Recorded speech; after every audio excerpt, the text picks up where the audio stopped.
Hello বন্ধুরা, কেমন আছো সবাই? আশা করি সবাই ভালো আছো। আমিও খুব ভালো আছি। দারুণ একটা রেসিপি নিয়ে চলে এসেছি।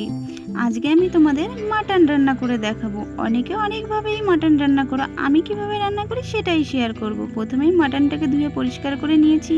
মাটনের জন্য আলু কেটে নিয়েছি, পেঁয়াজ কুচিয়ে নিয়েছি। এখানে আদা, রসুন, জিরে, শুকনো লঙ্কার পেস্ট করে নিয়েছি। দই নিয়েছি, সরিষার তেল। এখন মাংসটাকে ম্যারিনেট করব। প্রথমেই কুচিয়ে রাখা পেঁয়াজটাকে দিয়ে দিয়েছি, পেস্ট করে রাখা মশলাটাকে দিয়ে দিয়েছি, কিছুটা পরিমাণ হলুদ, কিছুটা পরিমাণ লবণ, দইটাকে দিয়ে দেব, সরিষার তেল দিয়ে দেব। ভালো করে হাত দিয়ে এখন মাটনটাকে মাখিয়ে নেব। বেশ খানিকক্ষণ মাখিয়ে নিয়েছি দেখো। এখন মাটনটাকে কিছু সময়ের জন্য ঢাকা দিয়ে রেখে দেব। এদিকে মাটনের জন্য আলুগুলো কেটে রেখেছিলাম, ওগুলোই ভেজে নিয়েছি। এখন নামিয়ে নেব।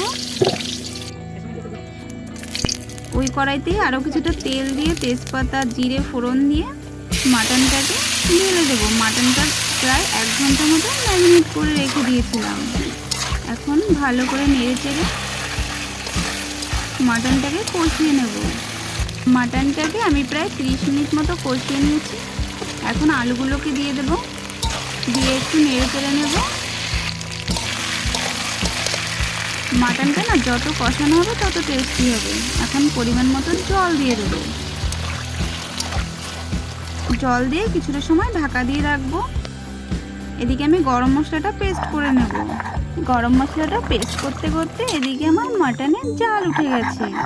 গরম মশলাটা আমার পেস্ট হয়ে গেছে। এদিকে দেখো মাটনটা আমার প্রায় রেডি হয়ে গেছে।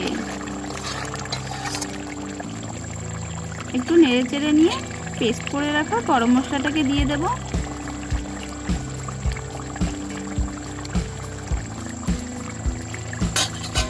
আর একটু নেড়ে চেড়ে নেব।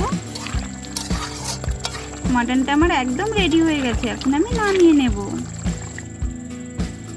মাটনটা নামিয়ে নিয়েছি। কালারটা দেখেছো কত সুন্দর হয়েছে, খেতেও দারুণ টেস্টি হয়েছে। তোমরাও আমার মতো বাড়িতে এইভাবে মাটন রান্না করে খেতে পারো। অল্প তেল ঝাল মশলা দিয়ে খেলে কোনো ক্ষতি করে না। আর আমার ভিডিওটা যদি ভালো লেগে থাকে like, comment, share and subscribe করে দিও। দেখা হচ্ছে অন্য কোনো সুন্দর একটি ভিডিওয়। বাই।